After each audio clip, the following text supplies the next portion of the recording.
Bien, ahora en este video, vamos a hablar acerca de la interpretación del Antiguo Testamento. En el video anterior explicamos de la interpretación del Nuevo Testamento. Ahora vamos a hablar acerca de la interpretación del Antiguo Testamento. Dentro del Antiguo Testamento tenemos varios tipos de formas literarias. Y en primer lugar a hablar de los textos narrativos.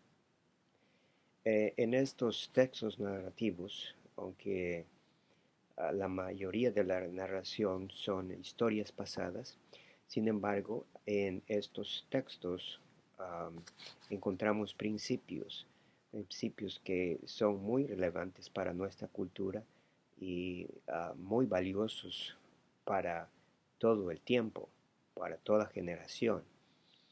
En los libros de narración encontramos una riqueza teológica, es decir, que en el Antiguo Testamento, en una forma concisa y quizás resumida, encontramos la teología principal de Dios, de Cristología, y esa teología está basada o está relatada en narración, como por ejemplo en el Pentateuco. En el Pentateuco encontramos uh, la teología de Dios, quién es Dios, cómo se reveló en el pasado. Y esa teología es muy importantísimo para poder entender no solamente el resto del Antiguo Testamento, pero también el Nuevo Testamento. Es decir, que el estudiar el Antiguo Testamento es muy importante que nosotros podamos recoger o interpretar una doctrina uh, sana que nos hable acerca de las bases firmes que nos van a ayudar para poder entender el Nuevo Testamento. Bien, entonces hablemos de los textos narrativos. ¿Qué es lo que debemos buscar en los textos narrativos? Debemos buscar la escena. Ustedes saben que uh, en una narración hay una escena o un antecedente. Por ejemplo, entonces debemos estudiar la geografía, el tiempo, la cultura por el cual se desarrolla el pasaje bíblico, por el cual está relatado el pasaje bíblico. Estoy hablando de la cultura de la gente por el cual quien fue escrita esta parte de las escrituras. También nos ayuda a entender o a determinar el conflicto. En toda escena, en toda narración hay un conflicto, una intriga. Y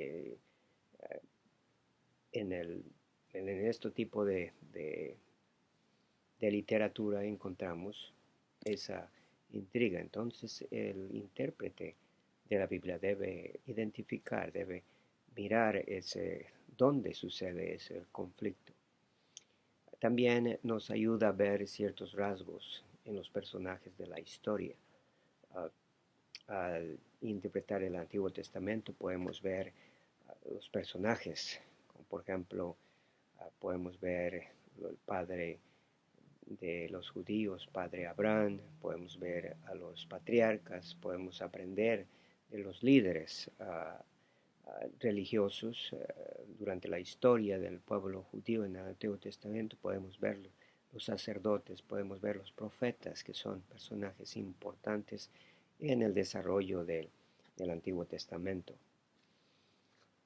También nos ayuda a ver las normas culturales. Las normas culturales nos ayudan a entender el drama.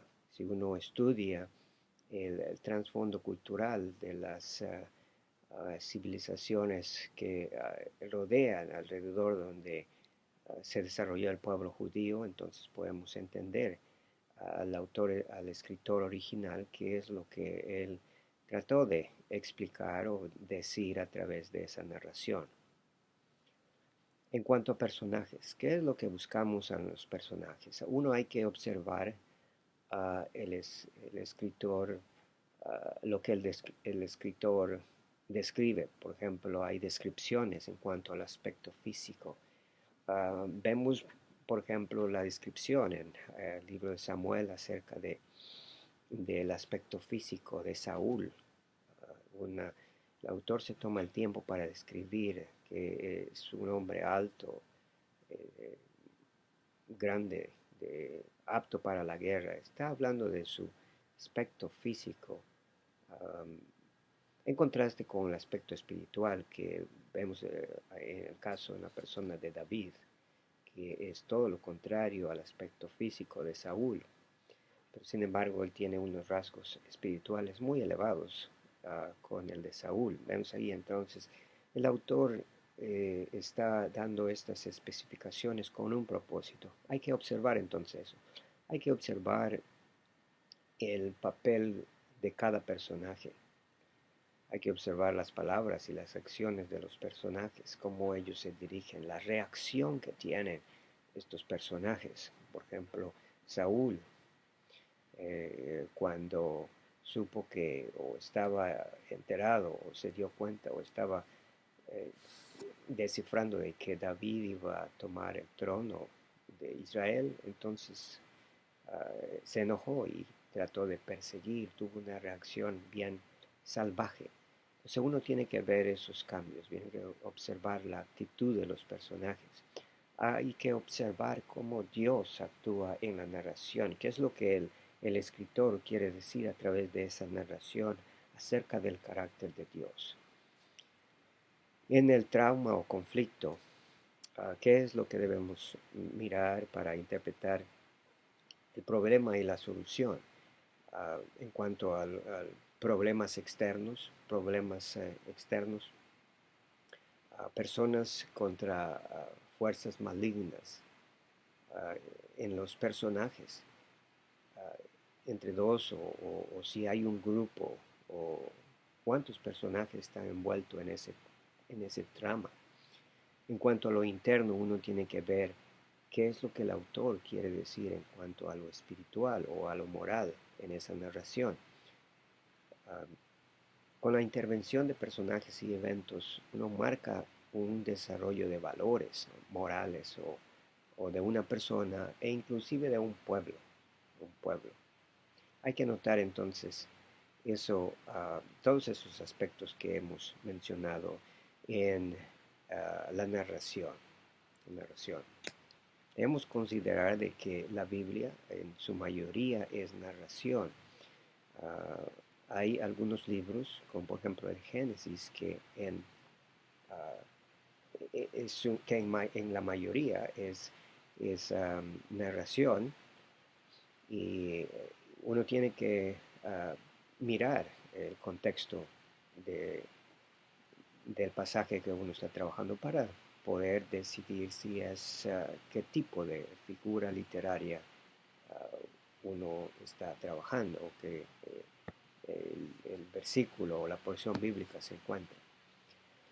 Bien, ahora hablemos de los textos proféticos. También el Antiguo Testamento tiene profecía.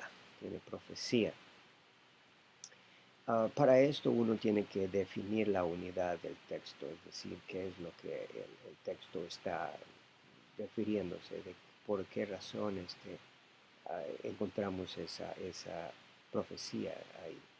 Tiene que buscar la unidad. Hay que entender el contexto en la historia o cómo se condiciona el significado, cómo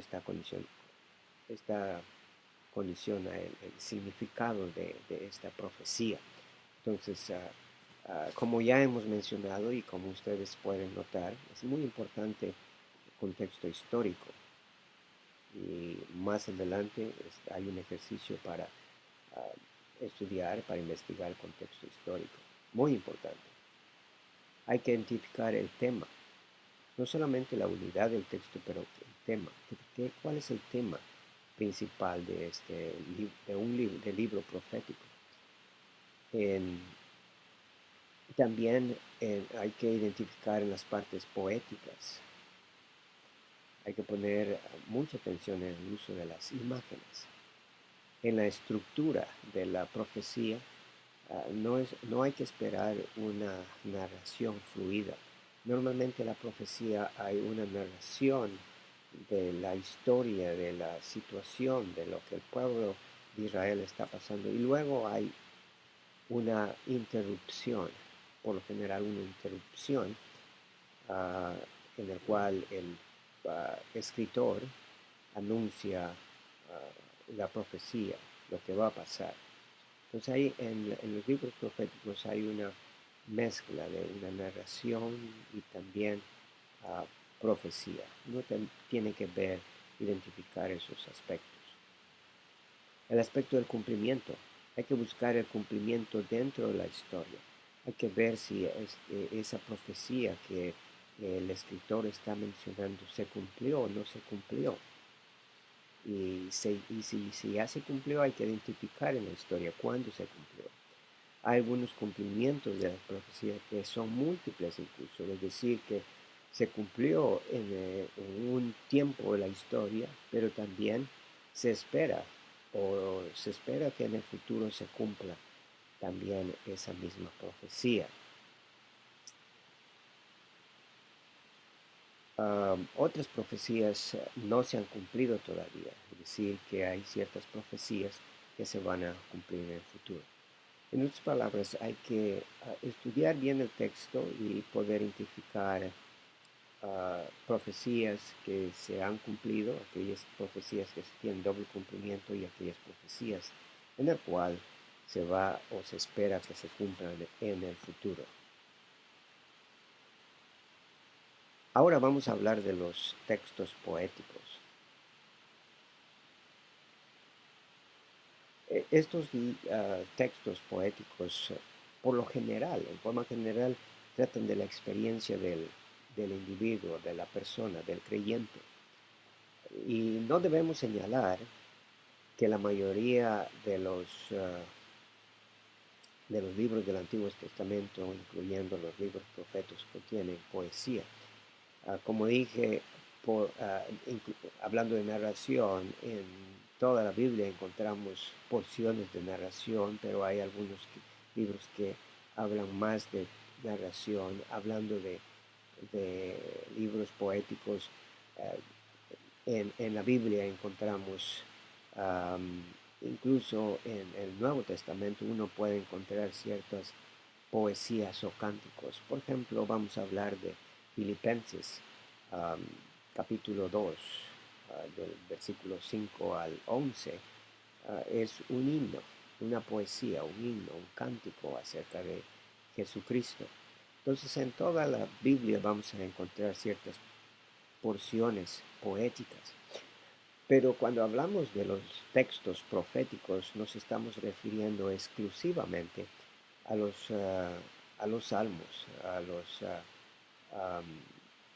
libros que tratan de poesía en forma más completa. Estos libros tienen experiencia de hombres de Dios que han sido recopilados para nosotros por medio del Espíritu Santo, y estos libros contienen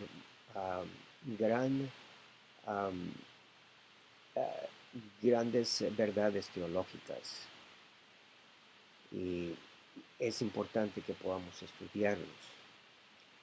Por ejemplo, hablemos de la teología de los salmos. En los salmos vamos a encontrar acerca de Dios, su salvación, el refugio, el cuidado pastoral. Habla de la creación, del gobierno. Habla de su soberanía. En cuanto a la teología cristológica, los salmos hablan de la persona de Cristo. Hablan de su persona, de quién es, de su carácter, de su venida. En cuanto al hombre, los salmos hablan acerca del pecado, o sea, hablan de la naturaleza pecaminosa del pecado, de su herencia.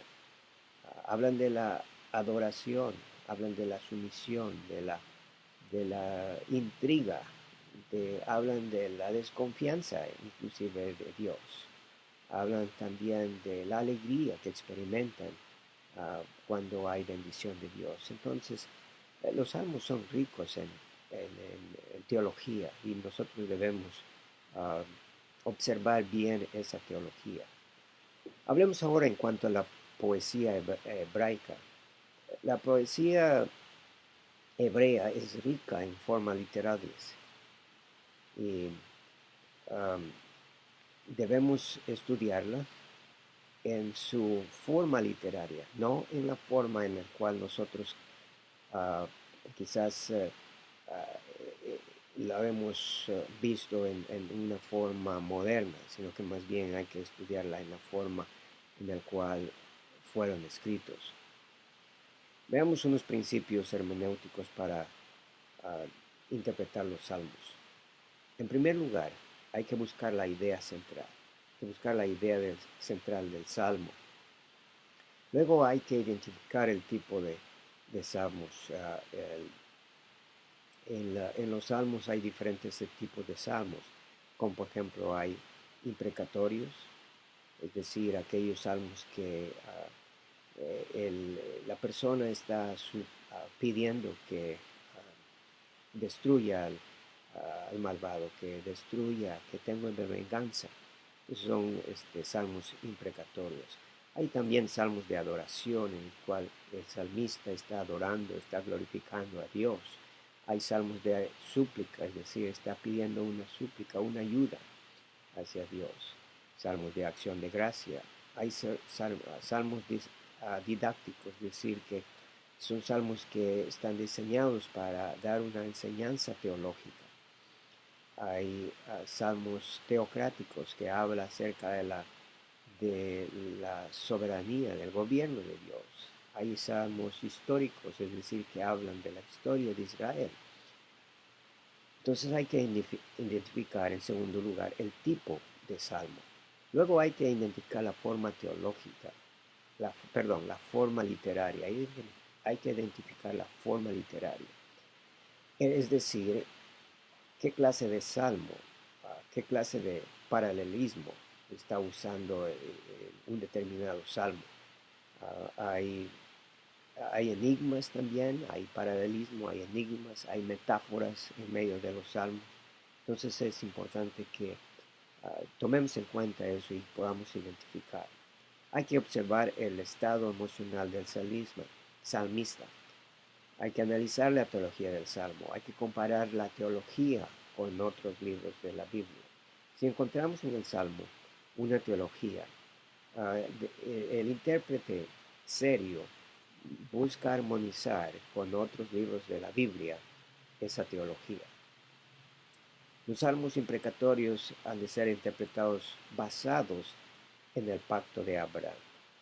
¿Qué es lo que quiere decir con el pacto de Abraham? En el pacto de Abraham Dios promete a Abraham bendecirlo, y aquellos que maldijeren al pueblo de Israel, Dios promete maldecirlos. Entonces, los salmos imprecatorios básicamente es como una súplica a Dios para que cumpla esa promesa. Y en los salmos imprecatorios, por lo general, el salmista está pidiendo esa venganza, esa maldición para aquellos que están persiguiendo al creyente. Ahora veamos la sabiduría. También encontramos en los libros del Antiguo Testamento sabiduría, especialmente durante el tiempo de Salomón. La sabiduría hebrea tuvo uno de los mejores, estuvo en los mejores alcances. Se dice que Salomón es considerado como uno de los hombres más sabios que existió en aquel entonces, en aquella cultura, en aquel tiempo. Y el rey Salomón también invitó a varios extranjeros sabios para poder discutir situaciones de la vida. Entre los libros de sabiduría encontramos el libro de Job, Proverbios y Eclesiastés. ¿Cómo vamos a interpretar los libros de ah, sabiduría? Veamos unos principios hermenéuticos. En primer lugar, hay que determinar el tipo de lenguaje literario. Si es un símil, si es una metáfora, si es una alegoría, si es un paralelismo, hay que identificar. Número 2, hay que observar las declaraciones de los personajes, como en el caso de Job. Tenemos que ver qué es lo que Job está diciendo. Número 3, hay que identificar las verdades absolutas y relativas en el pasaje bíblico. Por ejemplo, en Proverbios, ¿qué es lo que esa verdad nos está diciendo? ¿Es una verdad absoluta o es una verdad relativa? Vamos a decir, por ejemplo, escoger un pasaje, un proverbio bien conocido. Uh, por ejemplo, cría al niño en su camino, que aunque él fuera grande no se apartará de ese camino. Bien, uno tiene que ver que si esa es una verdad absoluta o es una generalización. Si una verdad absoluta es una promesa, se daría una promesa, es decir, que si interpretamos que eso es una verdad absoluta, entonces llegamos a la conclusión de que una persona, el papá, va a criar a su hijo en los caminos de Dios y hay la seguridad de que ese hijo, esa persona, cuando sea grande, nunca se va a apartar de Dios. Esa es si interpretamos en una forma absoluta. La realidad es que eso nunca sucede. Hay muchas personas que han criado a sus hijos en los caminos de Dios y cuando ellos han llegado a una edad adulta se han apartado de Dios. En ese un ejemplo muy clásico tenemos como el hijo de el hijo del doctor Thompson. También tenemos Franklin, el director de Samaritan Purse. Su papá lo crió en un hogar cristiano, pero cuando él en una edad adulta se apartó de los caminos de Dios y gracias a Dios, por la misericordia de Dios, él regresó. Franklin Graham regresó a los caminos de Dios ya cuando estaba entre sus 40 años, pero por mucho tiempo él estaba apartado de Dios. Entonces, ese proverbio no es una verdad absoluta, no es una promesa, es una generalización, sí. Es decir, que en este proverbio vemos que es una generalización que el trabajo o el deber del papá es de enseñar a los hijos, a inculcarles, a guiarles en la palabra de Dios. Y luego la decisión es personal de cada uno, el de seguir o no seguir en los caminos de Dios. Entonces uno tiene que identificar esas verdades, si es absoluta o no. Hay que identificar la idea central del libro. Hay que interpretar el libro en la base de la idea central. Y por último, hay que comparar los principios bíblicos con otros versos de la Biblia. Bien, eso es en cuanto a la sabiduría. Bien, hemos hablado entonces en este video acerca de la manera como debemos interpretar el Antiguo Testamento. Espero que usted interprete de la mejor manera cuando se encuentra en su pasaje bíblico y pueda usar todos esos principios que hemos mencionado. Hay más principios en el libro de texto que hemos recomendado de hermenéutica bíblica de Martínez. Lea ahí para encontrar más detalles en cuanto a cómo interpretar el Antiguo Testamento y cómo interpretar el Nuevo Testamento. Que Dios les bendiga.